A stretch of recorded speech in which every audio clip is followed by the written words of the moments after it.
The girl listened to a cheesy romance novel while she worked. The male lead was a ruthless tyrant who had been searching for a princess from an enemy state. He hurt her over and over to force her to stay by his side, and readers lashed out at him fiercely for it. Unfortunately, the girl was transported into this very novel. In the original plot, the general returned from the battlefield with 3 beauties, each claiming to be the true princess. The girl passed herself off as the true one, but was found out and killed by the tyrant in less than a day. This time, she decided to confess her identity first. Yet the beauty beside her spoke up, admitting she was not the princess and had only lied because she wanted to stay with him forever. The tyrant agreed and offered her a cup of wine to honor her as his consort. She drank it, and the next moment, she was dead. The tyrant declared that only the dead could stay with him forever. Seeing this, the girl decided to claim she was the princess after all. But then another beauty stole her line and insisted she was the real one. He ordered her to state his relationship with the princess, and she answered lovers without hesitation. Hearing this, the tyrant ran her through with his sword. The truth was that he had loved the princess unrequitedly for years, yet his feelings were never returned. Now only the girl remained. He approached her cage and gripped her throat.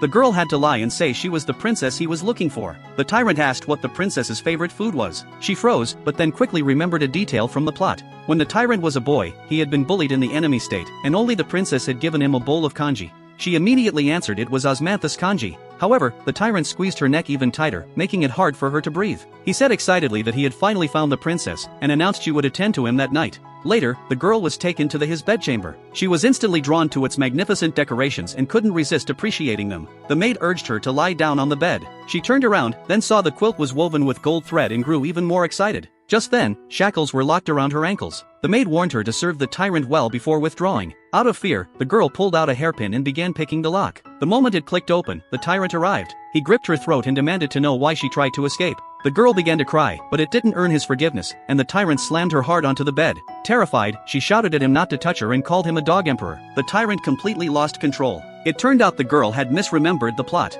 The princess hadn't saved him but had bullied him even more cruelly, forcing him to bark like a dog. Hearing the word again, he bit down resentfully on her shoulder and left a mark. The girl deeply regretted not having finished the entire novel. She quickly forced out tears and begged for mercy, saying she would never try to run away again. But the tyrant coldly replaced her shackles with iron ones, telling her she was now his caged pet. He then kept leaning closer to her. The girl tried to push him away and her hand brushed against his firm muscles. Just as she was about to explore further, the tyrant ordered her to get off the bed and sleep on the floor. She cursed him silently in her heart. Late at night, the girl woke up freezing cold. She was caught red-handed at once as she reached for the tyrant's quilt. Left with no choice, she curled up trembling on the icy floor. Yet the next morning, she was surprised to find herself covered by a quilt when she awoke.